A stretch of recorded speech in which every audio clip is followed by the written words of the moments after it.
Kuri uyu wa kabiri amamiliyoni y'abanyamerika bo muri Leta 15 biriwe mu matora yibanze y'abademokarate n'abarepublikani yo kwiyamamariza kuba perezida. Byitezwe ko Perezida Joe Biden na Donald Trump bahanganye nawe bayoboye Amerika aribo bazahagararira amashyaka yabo mu matora yo mu kwezi kwa 11.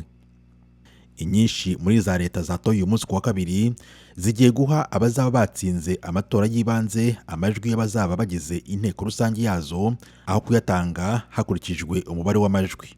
Ibi bishobora kuzagirira Donald Trump akamaro gakomeye. Perezida Biden nta mukandida uhamye bahanganye, bivuze ko ari we ku buryo budasubirwaho uzahagararira ishyaka rye ry'abademokarate.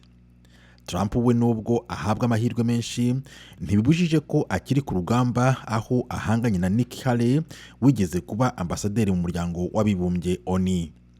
Mu matora yabaye uyu munsi ku wa kabiri, yaba Biden cyangwa Trump nta n'umwe muri bo ushobora kwemeza ko yatowe.